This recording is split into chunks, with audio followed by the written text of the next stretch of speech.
Hello everyone, my name is Kyle Tinker, and this is my proposed research project on watching news and desensitization. While doing general research on the media, I found that violent or distressing media content can desensitize individuals in terms of emotional and physiological responsiveness. For physiological responsiveness specifically, I found some evidence from this from two research articles. One found that habitual exposure to violent media predicts lower blood pressure when exposed to a violent clip, and another found that habitual exposure to violent media predicted lower skin conductance response when individuals were shown a violent film clip. However, there is already a lot of research on violent media and how it desensitizes individuals, and I wanted to focus on something that had a gap in the literature. Another popular form of media is the news, and most of us are exposed to the news a lot, whether we like it or not. So I thought it was important to look at how the news can impact individuals. Unfortunately, a lot of news is negative. One study found that negative news stories are twice as likely to be shared on social media platforms. We also know that negative news can affect individuals and how they feel.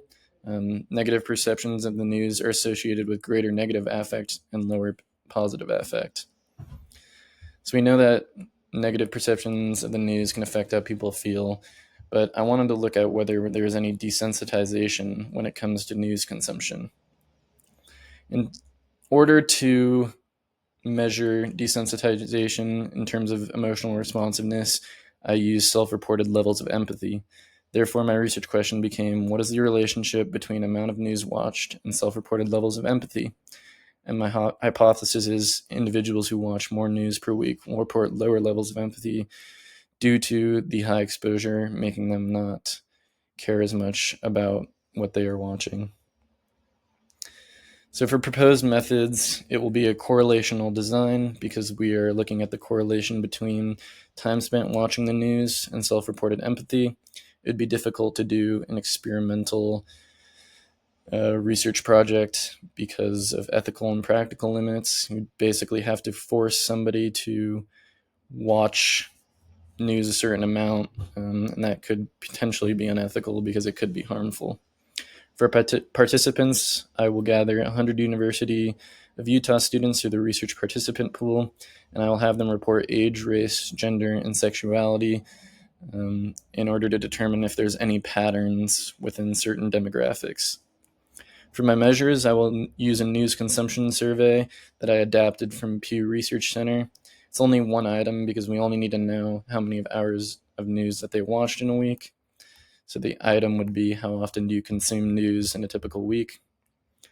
In order to measure self-reported levels of empathy, we'd use a standardized scale, interpersonal reactivity index, which is a Likert scale. The items on it are scaled from 1 to 5. 5 describes me very well, and 1 does not describe me very well. There would also be a demographic survey. As I mentioned, people would report their demographics in order to look for patterns within the results.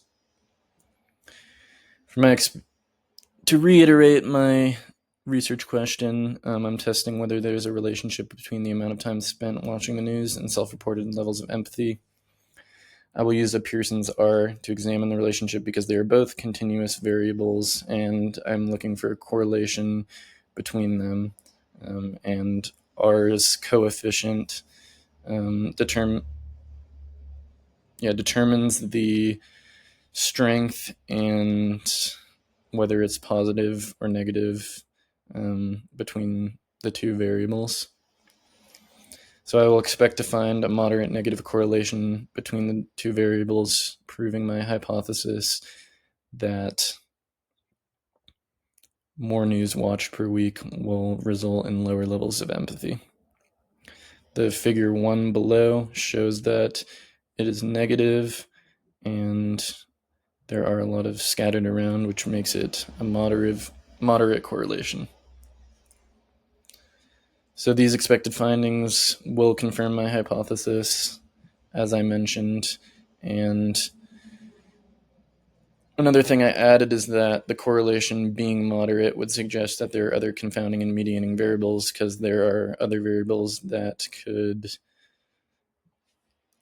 change how somebody perceives their own levels of empathy. So that's important to acknowledge. And that also goes into my limitations because it's self-report data, and people are going to perceive their levels of empathy a lot different. And this study relies solely on self-report data. The data is also most likely to be from Caucasians because it's from the University of Utah, and there are a lot of Caucasian individuals. And obviously, causal claims will not be able to be made because it's a correlational study.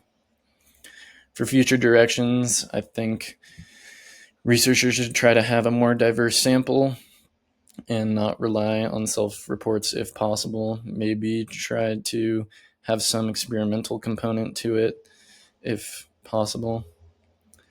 And I also think it would be interesting for researchers to look at this relationship, but also include emotional affect and see if that plays a role in whether people feel empathy or not.